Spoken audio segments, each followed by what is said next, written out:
عزیز طلباء و طالبات، السلام علیکم۔ کیسے ہیں آپ سب لوگ؟ My self Taufiq Shaikh, welcome to my YouTube channel. Like, share and subscribe. چلیے بچوں، آج ہم شروع کرتے ہیں 7ویں جماعت کا جنرل سائنس کا چوتھا سبق، جس کا نام ہے جانداروں میں تغذیہ۔ اس سبق کا پہلا پارٹ۔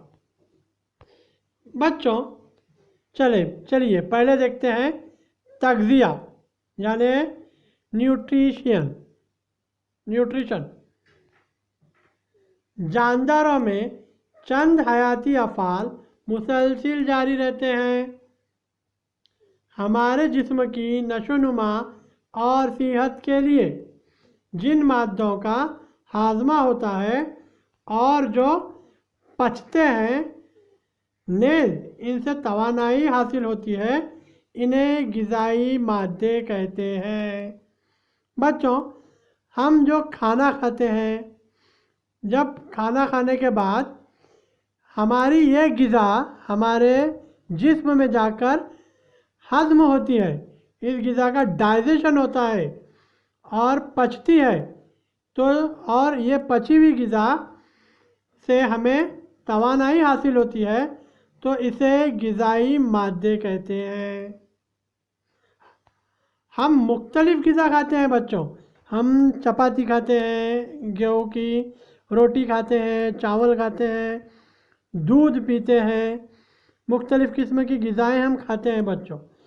اس غذا سے ہمیں مختلف غذائی اجزاء حاصل ہوتے ہیں۔ کون کون سے ہیں غذائی اجزاء؟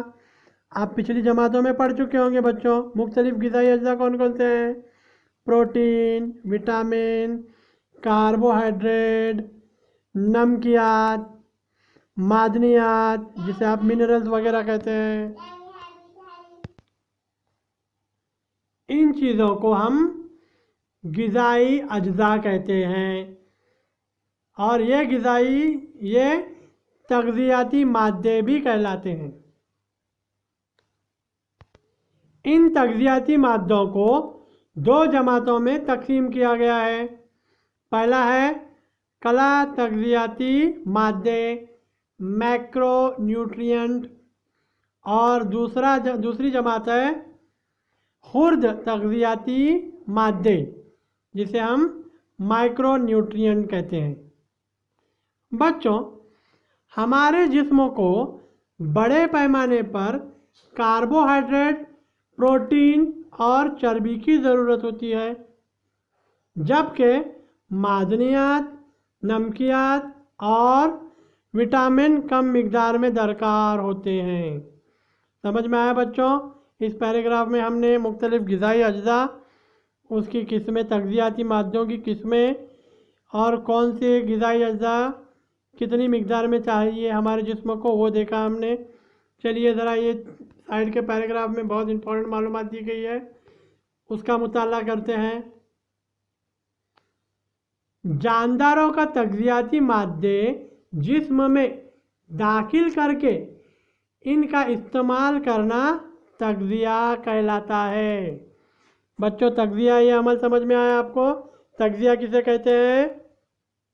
جانداروں کا تغذیاتی مادے جسم میں داخل کر کے ان کا استعمال کرنا تغذیہ کہلاتا ہے۔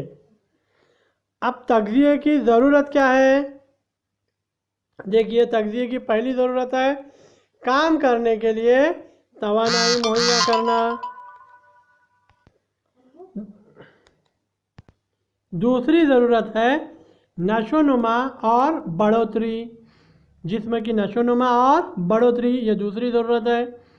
تیسری ضرورت ہے خلیات کی جھیج ختم کر کے ان کی ٹوٹ پھوٹ کو درست کرنا، یہ تغذیے کی تیسری ضرورت ہے۔ چوتھی ضرورت جسم کو امراض سے بچانا۔ یہ تغذیے کی 4 ضرورتیں ہیں بچوں۔ چلیے ابھی آگے بڑھتے ہیں۔ چلیے اب آگے دیکھتے ہیں خود کفیل تغذیہ۔ کچھ جاندار اپنی غذا خود تیار کر کے خود کی نشو نما کرتے ہیں۔ تغذیے کی اس قسم کو خود کفیل تغذیہ کہتے ہیں۔ خود کفیل تغذیہ مطلب بچوں کچھ جاندار اپنی غذا خود تیار کر کر اپنی نشو نما کرتے ہیں، تو یہ تغذیے کی ایک قسم خود کفیل تغذیہ کہلاتا ہے۔ اب تغذیے کی اگلی قسم ہے بچوں غیر کفیل تغذیہ۔ کچھ جاندار غذا کے لیے دوسرے جانداروں یعنی نباتات اور حیوانات پر منحصر رہ کر خود کی نشو نما کرتے ہیں۔ کچھ جاندار بچوں اپنی غذا کے لیے دوسرے نباتات یا حیوانات پر منحصر رہتے ہیں اور ان سے غذا حاصل کر کر اپنی نشو نما کرتے ہیں۔ اس طریقے کے تغذیے کو غیر کفیل تغذیہ کہتے ہیں بچوں۔ یعنی تغذیے کی دو قسمیں آپ کو سمجھ میں آئی، خود کفیل تغذیہ اور غیر کفیل تغذیہ۔ چلیے ابھی آگے بڑھتے ہیں، خود کفیل پودوں کے بارے میں تھوڑی معلومات حاصل کرتے ہیں۔ خود کفیل پودے آٹوٹروپک پلانٹ۔ بچوں نباتات اپنی غذا کس طرح تیار کرتے ہیں؟ چلیے اس سوال کا جواب ڈھونڈتے ہیں۔ بچوں پچھلی جماعتوں میں بھی آپ نے پڑھا ہوگا کہ بہت سارے نباتات خود کفیل ہوتے ہیں، یعنی کچھ نباتات اپنی غذا خود تیار کرتے ہیں، اس لیے انہیں خود کفیل کہتے ہیں۔ اب وہ غذا کس طرح تیار کرتے ہیں دیکھتے ہیں۔ نباتات کو بھی نشو نما کے لیے غذا کی ضرورت پڑتی ہے۔ بڑھنے کے لیے، نشو نما کے لیے نباتات کو بھی غذا کی ضرورت پڑتی ہے۔ جس طرح انسانوں کو ضرورت پڑتی ہے نا غذا کی، اسی طرح نباتات کو بھی غذا کی ضرورت پڑتی ہے۔ نباتات اپنے لیے درکار غذا خود ہی تیار کر لیتے ہیں، اسی لیے تو انہیں خود کفیل کہتے ہیں۔ اب وہ غذا کیسے تیار کرتے ہیں بچوں؟ زمین سے پانی، غذائی مادے اور ہوا سے کاربن ڈائی آکسائڈ گیس کا استعمال کر کے خضرہ، کلوروفل اور سورج کی روشنی کی مدد سے نباتات پتوں میں اپنی غذا تیار کرتے ہیں۔ اس عمل کو شعاعی ترکیب فوٹو سنتھیسس کہتے ہیں بچوں۔ سمجھ میں آئی عمل؟ دیکھیے کیا کرتے ہیں، کیسے غذا تیار ہوتی ہے نباتات کی۔ نباتات زمین سے پانی اور غذائی اجزاء، غذائی مادے حاصل کرتے ہیں، ہوا میں موجود کاربن ڈائی آکسائڈ حاصل کرتے ہیں اور ان کے پتوں میں خضرہ یہ شے موجود ہوتی ہے اور سورج سے سورج کی روشنی حاصل کرتے ہیں۔ خضرے اور سورج کی روشنی کی مدد سے زمین سے آئے ہوئے غذائی مادے اور پانی کی مدد سے اور ہوا میں موجود کاربن ڈائی آکسائڈ کی مدد سے، ان سب چیزوں کی مدد سے نباتات اپنی غذا پتوں میں تیار کرتے ہیں۔ اس پورے عمل کو شعاعی ترکیب کہتے ہیں بچوں، فوٹو سنتھیسس۔ یہ نام یاد رکھیے بچوں، آگے بھی ہے یہ، آپ کو آگے جماعتوں میں بھی ہے۔ چلیے دیکھتے ہیں ذرا تصویر کے حساب سے۔ تصویر میں یہ دیکھیے، نیچے زمین سے جڑوں کی مدد سے پانی، معدنیات، نمکیات حاصل ہوتی ہیں، پتوں میں خضرہ موجود ہوتا ہے، ہوا سے کاربن ڈائی آکسائڈ گیس حاصل کرتے ہیں پتے، اور سورج کی روشنی کی مدد سے پتوں میں غذا تیار ہوتی ہے، اور یہ عمل کہلاتا ہے بچوں کیا؟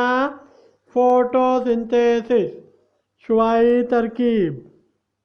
یہ عمل کا نام یاد رکھو بچوں۔